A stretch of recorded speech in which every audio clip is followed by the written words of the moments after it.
Hello, and welcome to my Axes and Acres review. I'm Edmund, and today I'm going to be talking about this game. So, Axes and Acres is a game of decision making. You have a large number of plots of land, some barbarians, some quarries, some rabbits. You're basically trying to build a medieval farm in community by rolling dice to produce resources. Your usual objectives are scoring victory points as shown here, and you have victory point thresholds that you need to secure by the end of various seasons. This is the fundamental way this game tries to track your progress. Alright, so then here's the good. The good is that this is an interesting game with lots of interesting decisions to be made, where you have large numbers of cards that you can choose to build or not build depending on the scenario. And we have basic buildings like farms and houses, but also more interesting buildings like hunters' halls and guard houses, useless buildings like churches, etc. So then, it's also, but now let's get on to the bad, because there's way more bad than good, and so many things are just so terrible. For instance, let's say I build this worker, misclick and put this here. There's no way, you can only right click to undo. But let's say I like build this thing and do this thing and I start working through my turn, right? I'll move this guy over a little bit, go, oh fuck, oh man, I screwed up. You're stuck. You can't just right click all the way back and just go back, which is stupid because there's no randomness. There's no die rolling. There's no other things going on. I just did something. So that's just terrible game design and awful. There's no reason why I shouldn't be able to go back for an entire turn, unless you want the player to sit there and open a spreadsheet, like I will show you right now on my monitor capture.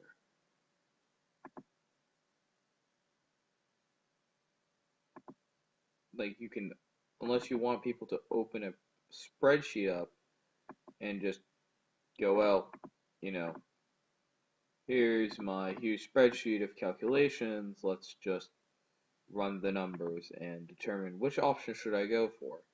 That's boring and stupid gameplay. Next are the objective cards. The objectives are very random and basically decide the vast majority of games on their own.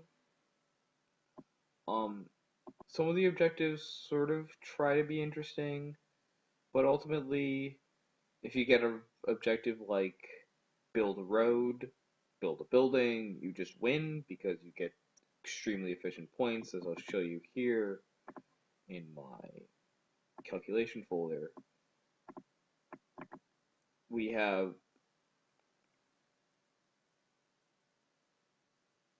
you know, various objectives have various point values, and you just have to calculate all these. The game is really frustrating in that regard, in that it's really just sitting down, just crunching numbers.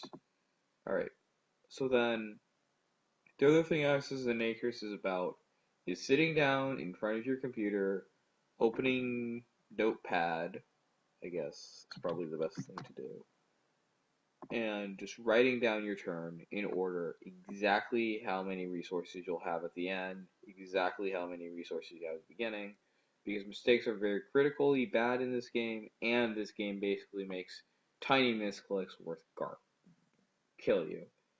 More importantly, this game has no undo buttons that are good, and no other things.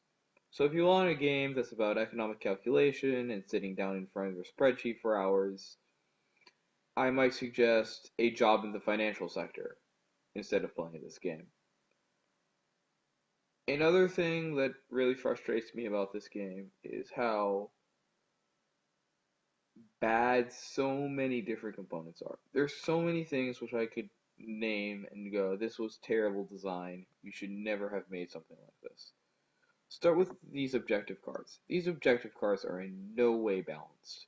Sometimes you get shit like this where you just lose. Sometimes you get something like build a road where you just automatically score points. Sometimes you have objectives like build a fountain, which just give you so many points per unit. And other times you'll just have terrible objectives that just kill you. There's no balance between the objectives at all. The other thing that's really bad about this game is that if you have like a wild die, then you like deploy it to your house as a like worker, and then you try to undo that, it'll still give you a worker, which is stupid. I probably didn't want the worker. I probably undid it because I screwed up and misclicked. You cannot afford to misclick in this game. You have to sit down and make sure meticulously every single click is done exactly in the right order.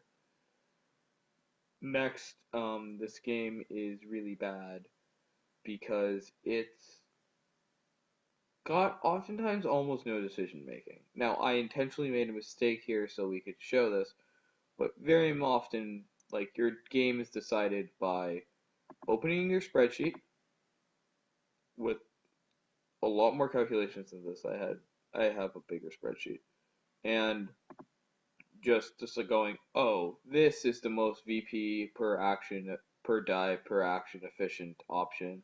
I'm going to build 7 bridges this game, and you just do it.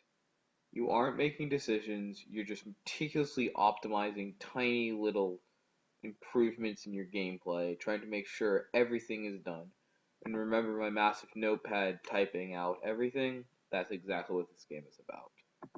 In short, this game is uninteresting, slow, pure math game for people who should really consider just getting a job in the financial sector or doing something more educational than playing this game. Overall, my score for this is a 2 out of 10. Um, Pretty bad game, but has some redeeming qualities. If you want to think about what life would be like if you had a job in the financial sector, I would give this game a go. Except I would probably recommend getting a job in the financial sector before you do that. Thank you for your time.